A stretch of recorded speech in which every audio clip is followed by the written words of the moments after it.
Hi, this is Tony Flying Squirrel, and today I thought I would address a couple things as far as some questions that have been asked of me in recent months. One of them is in regards to uh, hand care, and that would relate to the health of your hands as it relates to playing guitar. And so there's a couple ways I'm going to address this question. Uh, One of them is in the actual playing itself. However, the other one is far more simple and practical, and that's your nails. How do you take care of your hands so that your nails don't get in the way of when you bend and all that kind of stuff. And really, when I was a kid, when I was in high school and stuff, I had this terrible habit of biting my nails. Just the nastiest thing you can imagine. I remember my mom just getting really upset with me a lot of times when I would bite my nails.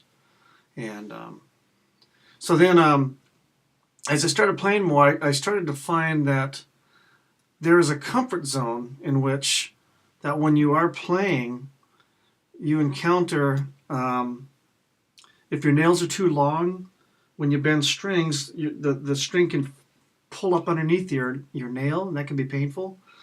But if your nails are too short, then the meat of the end of your nail pushes up against the edge of where your nail was, and that causes discomfort too.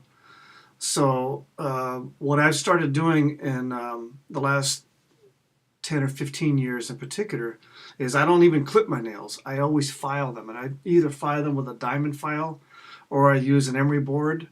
Um, and I have one several places throughout the house.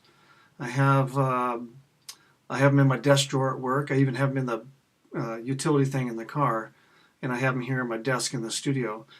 And this is going to sound like I'm overthinking this, but when I do my nails, I also do them the way I would dress the edges of frets. On the edges of frets where they meet the fingerboard. If they're not dressed and where they've been snipped off in the end, they're basically barbed, and then they can cut you and all that kind of stuff. I treat my nails the same way that I treat the frets, in that when you file the edges of the frets, you do it in a rolling fashion. It's the same way that you crown the tops of files, but on the edges themselves, you kind of roll as you turn. And the best way I know how to describe this, and I've heard other people describe it this way as well, is they call it hot dogging the edges of the frets. So if you take a hot dog, cut it in half lengthwise, and then look at how it sits down, the edge of it's perfectly round and rounded over, so there's no sharp edges on it whatsoever. And that's the way I do my fingernails too. I file them and I roll the file, or the emery board in this case, or across like that. And that creates no abrupt edges on it. And it's a smooth, fluid movement. So when my nails do start to grow a little bit and I'm bending, it won't abruptly move on top of my nail. The other thing I do is because I have these emery boards and stuff all over the place, literally, I'm doing my nails like once a week. I'm always, because your nails are always growing. They're made of keratin, same stuff that your hair is made of, just a lot thicker and more in one place. And what I do is I always am feeling my nails, and I feel it against the surface of the desk or any other hard surface, and you know where that sweet spot is. I'm more particular about my fretting hand than I am my picking hand, although I am still particular about my picking hand. I pay far more attention to my fretting hand. And I even go and get mani-pedis with my wife. There, I said it. I'm man enough to do so. I also carry her purse in the mall. There you go. I'm a man. I ain't afraid. Anyway, hand care for musicians is especially important. This is your tools of the trade. Same with getting pedis. Your feet take a lot of abuse as a musician. You're standing for long periods of time, sound checks, rehearsals, performance. You run around. You're hauling gear, so you're carrying additional weight, and your feet take the brunt of all that abuse. take care of your feet, take care of your hands. They are your tools. And you'll be much happier as you get older, as I'm nearing 50 years old and feeling the consequences of a misspent youth. So that's the practical end of things. And these little nail kits, you can find them at Walmart for like $5. Get one or two of them, put them in different places. Keep one in your gig bag. Or if you don't carry additional gear to a gig and you pretty much just carry an acoustic guitar, leave one in your guitar case. You never know when it's going to come in handy. The other thing that practically I do is I'm very careful of my posture when I play. And the issues of latency and efficiency are big, and they also contribute to your hand health. Good case in point is when I first started playing electric guitar back in the late 70s, I had already played acoustic guitar for a number of years before that. And being that I was taught on a classical guitar, I was taught a much more disciplined posture to where your hands are ergonomically resting in a playing position.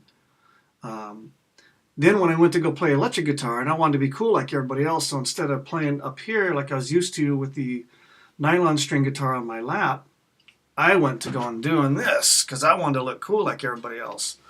The problem is, playing way down there, it's much more of a strain on your hand. You can see the posture of my hand right there.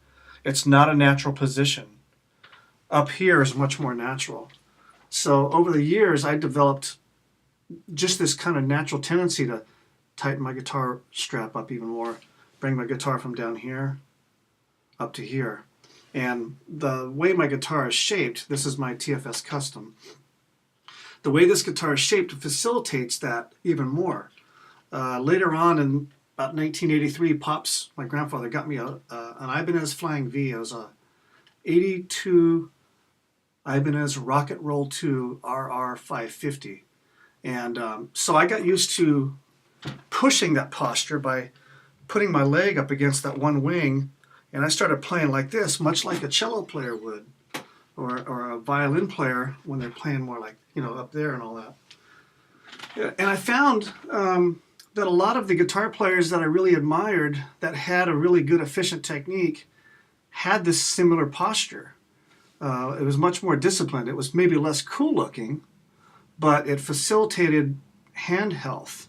So I went from playing, like, and having these odd stretches where your hands are in an awkward position to making it more ergonomic.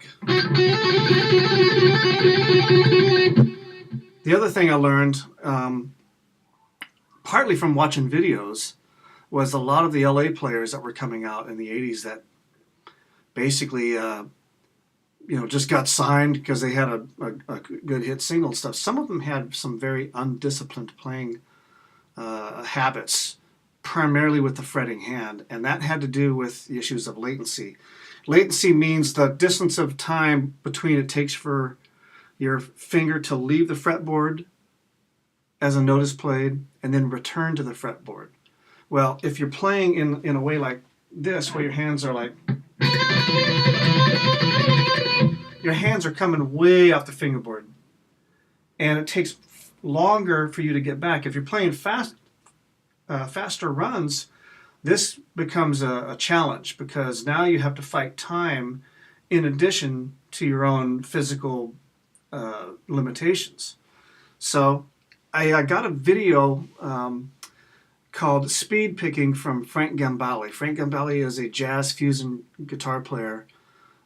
He's Australian born, but he, I believe, still resides in LA. He was a graduate and an instructor at GIT, Guitar Institute of Technology in North Hollywood. And he had a different technique that I thought I could benefit from because I really realized that I had some inequities in my own playing. And one of the things I noticed about Frank's playing is that not only was his picking patterns very efficient, up, down, up, up, down, up. So when he went from this string to this string, it was all in the same fluid motion. He wasn't having to change a motion just to get to the other string. So It was the attack of the adjacent string was as a result of the follow through from a previous string. So that was one thing I picked up on. Number two was that his fingers barely left the fingerboard. So they were like.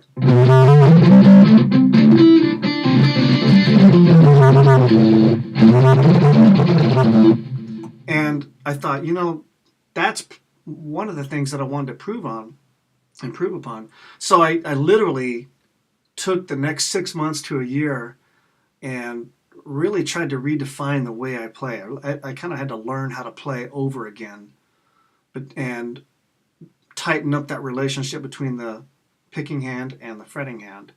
And this really helped me out a lot.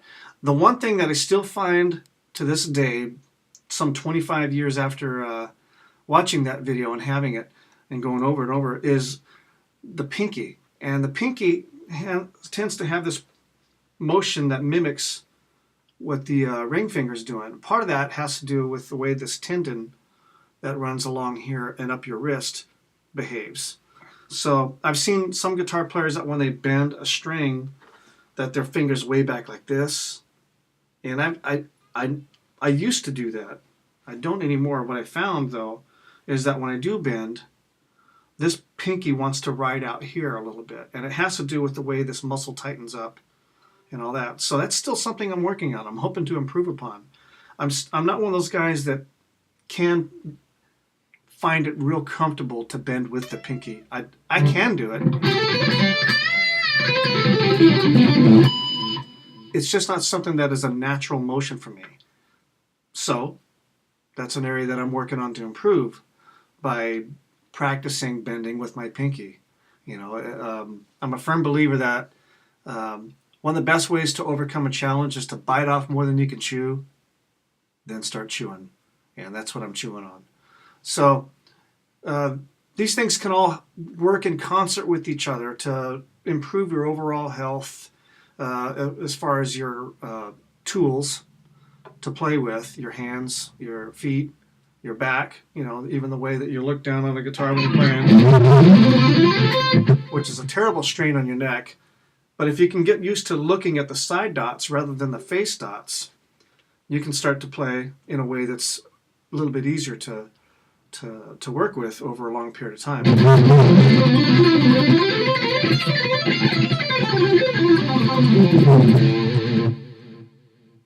It just helps you have much more ergonomic posture, and as you age, these will be things that you'll be able to appreciate moving forward. When you're younger and you just want to rock, you don't really think about stuff like this so much. It's important to now, while you're young enough, to develop good habits, to utilize them so that when you get older, you're not reaping the consequences of those bad habits in the form of injuries. So take care of yourself.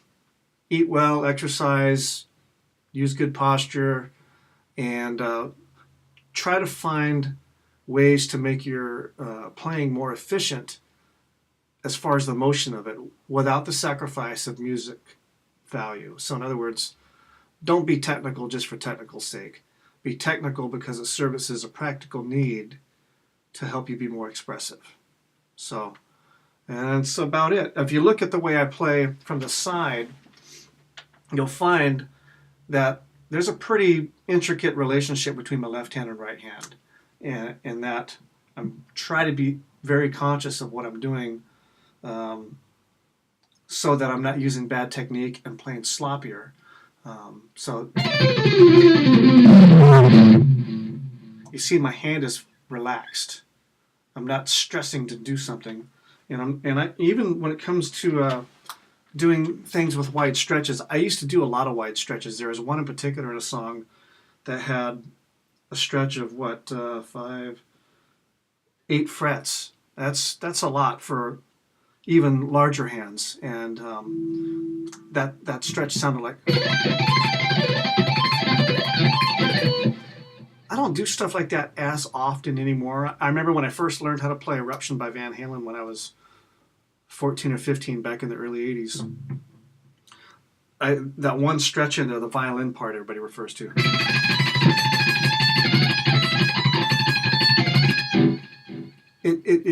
there's a section where your fingers kind of come off the fingerboard quite a bit, and it feels kind of stressful to these muscles right in here between the index finger and the middle finger because of how wide a stretch it is. So if I were to play that lick today, I'd play it more like.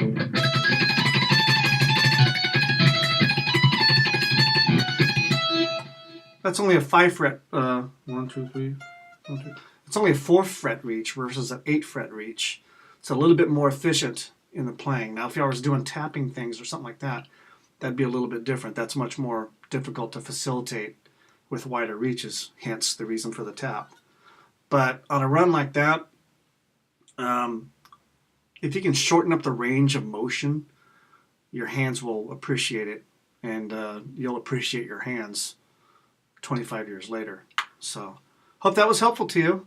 And that was another little Tony Flying Squirrel guitar blog, whatever you want to call it, moment. All right. Thanks for listening and watching. Have a blessed day.